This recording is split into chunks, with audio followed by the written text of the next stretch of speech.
Hello future engineers, welcome to the new video. ಈ ವಿಡಿಯೋದಲ್ಲಿ DSATM ದಯಾನ್ Sagar academy of technology and management Kanakapura main road art of living ಆಶ್ರಮ ಎದುರುಗಡೆ ಇದೆ. ಇದು ದಯಾನ್ Sagar group of institutions ಅವರ ಒಂದು ಅಂಗಸಂಸ್ಥೆ. ಕುಮಾರಸ್ವಾಮಿ ಲೇಔಟಲ್ಲಿ DSC ಇದೆ, ಅದು ಆಟೋನಮಸ್ ಕಾಲೇಜು. ಇದು DSAT ಸಹ ಆಟೋನಮಸ್ ಕಾಲೇಜು. ಇನ್ನೊಂದು ದಯಾನ್ ಸಾಗರ್ ಯೂನಿವರ್ಸಿಟಿ ಹಾರೋಳ್ಳಿಲಿದೆ. ಸೊ ಇದರ ಕಾಲೇಜ್ ಕೋಡ್ ನೋಡಿದ್ರೆ ನಿಮಗೆ ಅರ್ಥ ಆಗುತ್ತೆ ಇದು ತುಂಬಾ ಹಳೆ ಕಾಲೇಜ್ ಏನಲ್ಲ ಅಂತ. College code E212. ಅದೇ ನೀವು Dayan Sagar college of engineering college code ನೋಡಿದ್ರೆ ತುಂಬ ಚಿಕ್ಕದಾಗಿರುತ್ತೆ, ಅದು ವಿತಿನ್ 10 ಇರುತ್ತೆ. ಇದು E212 ಇದೆ. ನಾನು ಕನ್ಸಿಡರ್ ಮಾಡ್ತಿರೋದು as usual last year second extended round allotment general merit category ಅವರಿಗೆ. ಆಸ್ ಯೂಶುವಲ್ ದಯಾನ್ ಸಾಗರ್ ಕಾಲೇಜ್ ಥರನೇ ಇಲ್ಲೂ ಅಷ್ಟೇ ತುಂಬ ಕೋರ್ಸಸ್ ಇದೆ. ಇಂಟೇಕು ಸಹ ತುಂಬ ಚೆನ್ನಾಗಿದೆ. ನೋಡೋಣ ಕಟ್ ಆಫ್ ಹೇಗಿದೆ ಅಂತ. ಈಗಿರೋ ಟ್ರೆಂಡಿಂಗ್ ಬ್ರಾಂಚು A&ML, ಎಲ್ಲರಿಗೂ A&ML ಬೇಕು, artificial intelligence and machine learning.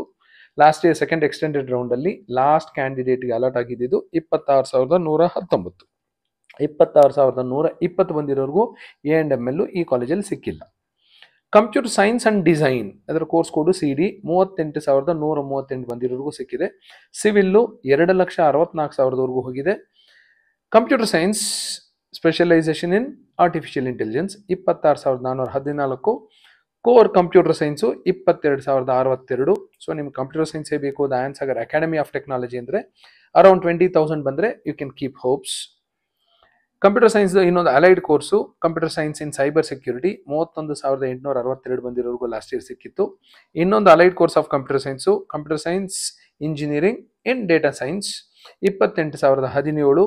Electronics and communication engineering 32,000 ಬಂದರೂ ಇಲ್ಲಿ ಸಿಕ್ಕಿದೆ. E 64,000 ಬಂದರೂ ಇಲ್ಲಿ ಸಿಕ್ಕಿದೆ. ಇನ್ನೊಂದು allied course of computer science IoT cyber security with block chain 34,074. Information science 31,692 ಬಂದಿರೋರ್ಗೂ ಸಿಕ್ಕಿದೆ. ಮೆಕ್ಯಾನಿಕಲ್ಲು 2,17,352 ಬಂದಿರೋರಿಗೆ ಸಿಕ್ಕಿದೆ. These are some of the courses along with their cut off in Dayananda Sagar academy of technology. ನಿಮ್ಮ ಮನೆ ಎಲ್ಲಿದೆ, ಇದು ನಿಮ್ಮ ಮನೆಯಿಂದ ಎಷ್ಟು ದೂರ ಆಗುತ್ತೆ, ಇಲ್ಲ ಬೇರೆ ಊರಿಂದ ಬರೋರಾದರೆ ಇಲ್ಲಿ ಹಾಸ್ಟೆಲ್ ಫೀಸ್ ಹೇಗಿರುತ್ತೆ ಏನು ಅಂತ ಮೊದಲೇ ಬಂದು ಎನ್ಕ್ವೈರಿ ಮಾಡಿಕೊಂಡ್ರೆ ಕೌನ್ಸಿಲಿಂಗ್ ಟೈಮಲ್ಲಿ ನಿಮಗೆ ಅಷ್ಟೊಂದು ಟೆನ್ಷನ್ಸ್ ಇರೋದಿಲ್ಲ. ಈ ಕಟ್ ಆಫ್ ಯಾಕೆ ಹೇಳ್ತಿದ್ದೀನಿ ಅಂದರೆ ನಿಮ್ಗೆ ಏನಾದರೂ ಈ ರೇಂಜಲ್ಲಿ ಬರುವ ಸಾಧ್ಯತೆ ಇದ್ದರೆ ನಿಮ್ಮ ರ್ಯಾಂಕು ಈ ಕಾಲೇಜ್ನ ನಿಮ್ಮ ಲಿಸ್ಟಲ್ಲಿ ಆಪ್ಷನ್ ಎಂಟ್ರಿ ಲಿಸ್ಟಲ್ಲಿ ಸೇರಿಸ್ಕೋಬಹುದು. ಸೊ ಇಲ್ಲಿ ಸಿಗುತ್ತೆ ಅಂತ ಐಡಿಯಾ ಬಂದಾಗ ನೀವು ಇದರ ಇನ್ಫ್ರಾಸ್ಟ್ರಕ್ಚರು ಪ್ಲೇಸ್ಮೆಂಟ್ಸ್ ಎಲ್ಲ ಒಟ್ಟಿಗೆ ಮಾಡ್ತಾರಾ, DSC ಜೊತೆಲೇ ಮಾಡ್ತಾರಾ, ಹಳೆಯ ವರ್ಷಗಳಲ್ಲಿ ಹೇಗಾಗಿದೆ ಇದರ ಪ್ಲೇಸ್ಮೆಂಟ್ಸ್ ಎಲ್ಲ ಅಂತೆಲ್ಲ ತಿಳ್ಕೊಬೋದು ಹೋಗಿ. ಹಾಗಾಗಿ ಮೊದಲಿಂದನೇ ಪ್ರಿಪೇರ್ ಆಗಲಿ ಅಂತ ವಿಡಿಯೋಸ್ ಮಾಡ್ತಿದ್ದೀನಿ. All the best. Thank you.